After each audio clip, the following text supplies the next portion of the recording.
Welcome to Thaumaturgy Thursday. This is the DMG, and in this video we're going to talk about the various schools of elemental magic and what counters what foils what, and what helps what.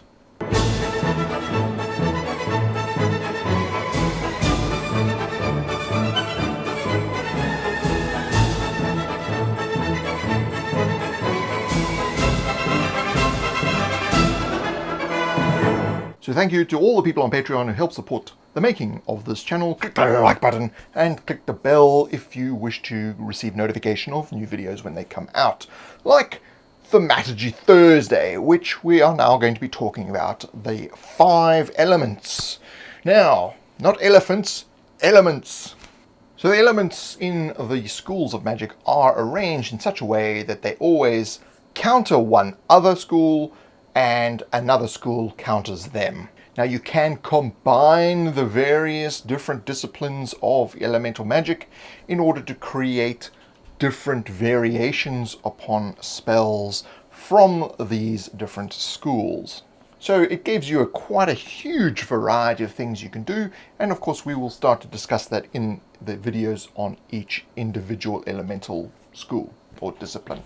The 5 elements are arranged in a circle. So if we start at the top we have aether. So aether is the magic of life and death and supernatural. Aether brings life to things, and it is also the death magic. And when it comes to supernatural, that will be things like ghosts and that kind of stuff, which all tie into this form of magic. Aether counters air magic. So air magic is, the air we breathe. That is the element which controls things like sound. It counters water because it evaporates water. It is all about force. So any kind of strong force like wind and that kind of thing all come from air magic. And as I said, air magic counters water. So water is, as you would expect, liquids of any kind.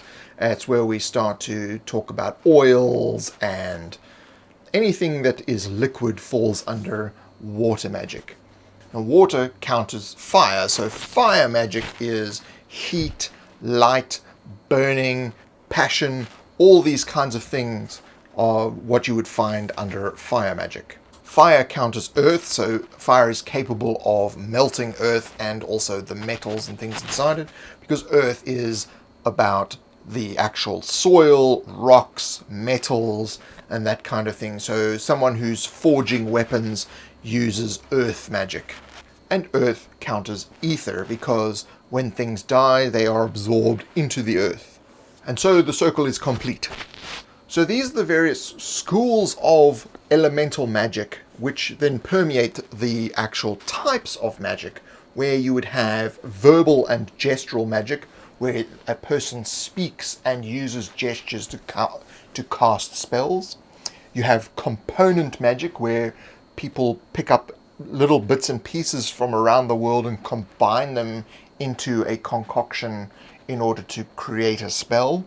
Component magic is often referred to as alchemy. You are combining various elements together to create a powder or an object or something to that extent which has magical properties.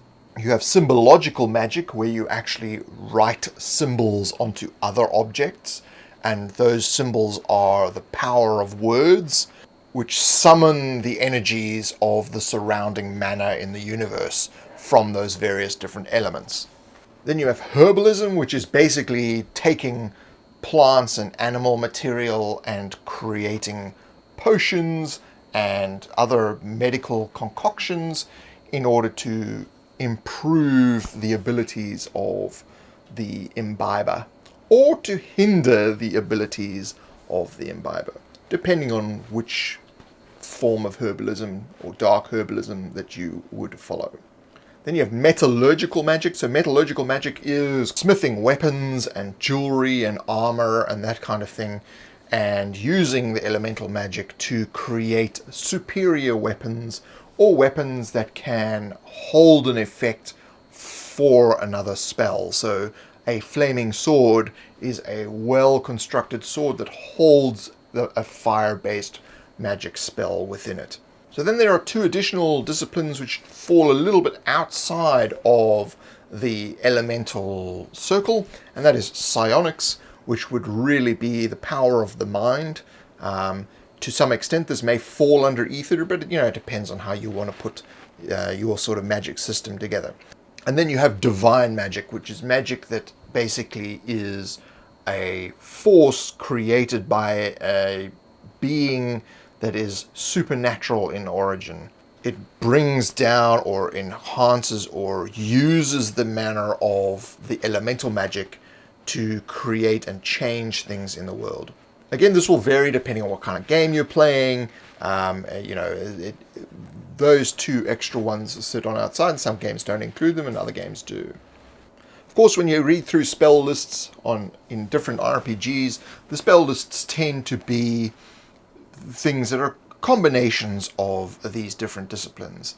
Now, I'm really just using the elemental magic as a way of clearly defining the different tropes within role-playing games, and especially within 7D system, because these tropes help you in designing spells and designing how the spell is countered, how one would actually go about collecting elements for the spells, what kind of inclusions and exclusions there would be, and what makes it either difficult or easy to use.